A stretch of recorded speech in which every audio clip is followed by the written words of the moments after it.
Hello again. Welcome to the Asian American Theater Lecture. Um, so we had touched on traditional Asian theater. We had our lectures on No and Kabuki and Bunraku, sort of those traditional forms. And so now we'll speak to Asian families who have now immigrated to America and and how theater sort of began and shifted in this new American landscape. So you could say sort of like the term Asian American didn't really exist before 1965. So Asian American theater didn't really exist before 1965. Um, yeah, so the 60s and 70s is really where this culture's art started to blossom. Uh, the first company that really started this process was called the East West Players. They were based in Los Angeles. And then there were a few other companies, the Asian Exclusion, uh, I guess the Asian Exclusion Act, um, the Pan Asian Repertory Theater. Those were some of the um, early companies. Just want to make sure I don't miss anything. Mm, yes. So interesting. They're living on sort of like the West Coast as opposed to the New York community to start with. So East West Players, the first one, we have Mako Iwamatsu, who is the founder and artistic director of the company. I think the first impulse to create this company was that as an actor of Asian American descent, uh, there was just extremely limited roles for artists, and what was available was again from a white lens. So super stereotypical, not a lot of complexity and depth for actors. So Mako and his wife formed East West. The first thing that they did was they tried to work with more traditional uh, content. So their very first production, Rashomon, was based on a sort of really popular film from Japan. So they sort of thought, okay, well, there's this really popular movie. Why don't we bring that to the stage because people know it, and that might be helpful for us.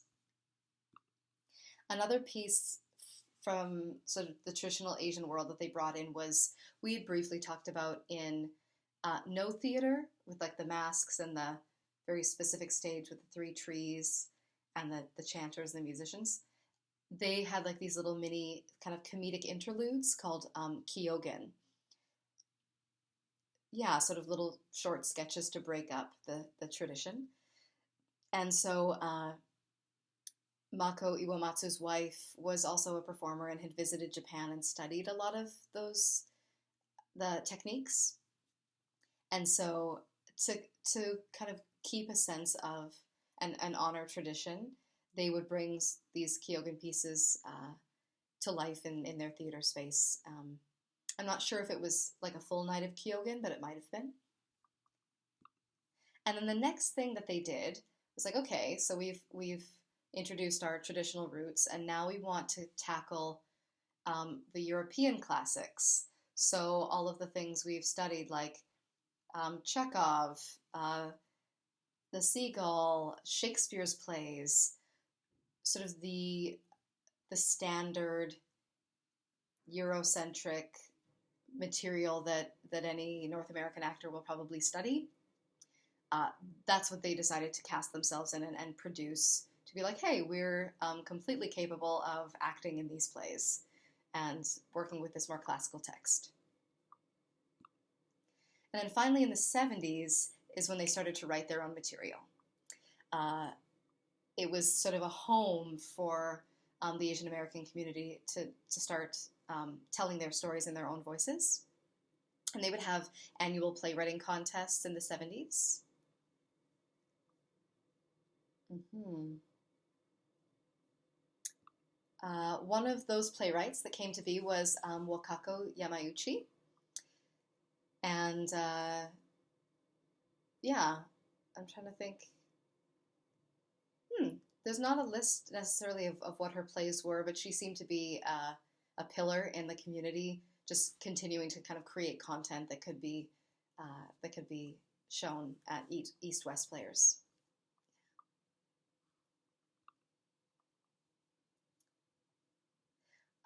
And then also at East West, this is maybe in the 80s, so a little bit of time has gone by, was this woman named Valina Hasu Houston, who's still kind of killing it in the theater community now. She's of Japanese and African American descent, actually. I think her father was a African American soldier in the war and went to Japan, and then they came back to live in America. So a lot of her work speaks to that. Mm-hmm. So one of her pieces is Morning Has Broken in the 80s. Again, sort of post-World War II life, less conventional family. And then there's another piece called Tea. You'll see a clip. It's about a new, like a workshop production of it because they're making it into a musical. But it speaks to women from Japan who had interludes with relationships with American soldiers, and then had to move from their homes to America and start a new life. And so all these different women's experiences and perspectives of that journey from Japan to Kansas. Another playwright is David Henry Hwang, who's, and my apologies if I'm not pronouncing the names totally correctly, but I do my best and try to do my research when I can. So he was sort of a son of a first-generation American who immigrated from China to California. And he's written a number of plays. I think his early plays were produced by East West Players, so they really helped people get their starts.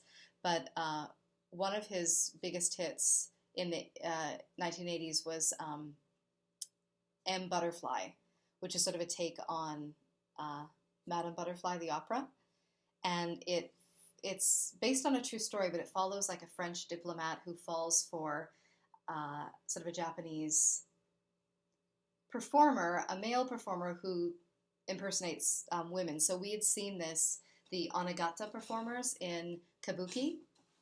There was sort of that beautiful, ornate, dance-like woman. And so it's about this Frenchman who kind of falls for her and just speaks a lot to the stereotypes around views on sort of Asian femininity and what that is. There's a clip of a recent production with Clive Owen, who is in the play on Broadway. Check that out. He also wrote a really strong, interesting play called Yellowface. Then we have a Filipino American playwright, female, Jessica Tarahata Hagagorn. And Jessica, her work is similar to like Entezaki Shange and Adrienne Kennedy from the African American world in that it's less linear. It's a little bit more of that poetic nature where it's almost like poetry, and often her work would be accompanied by live music. One of her famous theater pieces is something called Dog Eaters, which you can only kind of find like a Filipino version of online. And then there's just a slide that speaks to the many hats that Asian Americans are wearing. Same with all kind of minorities are now like running companies and writing and directing and basically rocking leadership roles. And so it features Tim Dang, who was the artistic director of East West Players, which we just keep hearing about. And he also wrote, oh no, I lied. He's just the artistic director. Che Yu is another artist who writes plays and runs some theater companies. He's from Singapore. And a lot of his work is controversial, Che Yu, because it brings in some LGBTQ plus themes, which so we've sort of got like a double minority situation going on where it's yeah, where it's sort of Asian American meets LGBTQ plus, and his work was actually banned in Singapore for a time because of that. One of his pieces is called Language of Their Own, and you can see a little clip from a New York company, I'm pretty sure. Um, it's actors talking about their experience with a language of their own. And then we have a list of other Asian American theater companies. So, of course, East West Players is like the big one.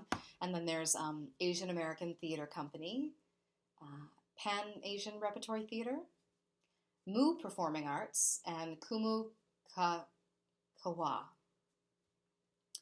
or Kumu Kahua.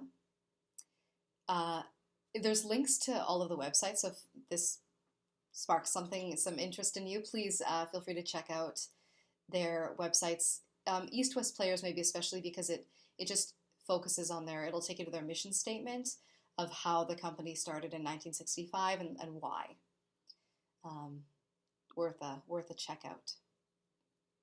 For me, I always tend to add Canadian content to these pieces just because that's what I know much more intimately. So I wanted to feature, there was a play called Kim's Convenience that was first written and produced at the Toronto Fringe Festival.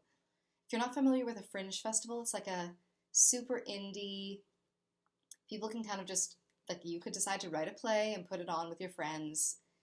And it's low pressure, but a lot of really brilliant works come out of it. So it's kind of like a first draft kind of festival. And so this play got picked up by a bigger theater, and now it's a sitcom. It's like a show on Netflix. So you can watch Kim's Convenience on Netflix. It's pretty funny. So check that out. And then Fu Jen Theater is another sort of Asian Canadian company that does some really great work. And there's a clip that shows it's an anniversary party. I don't know can't remember how long, but one of the artistic directors of, I think it's the Mu Performing Arts, comes to speak.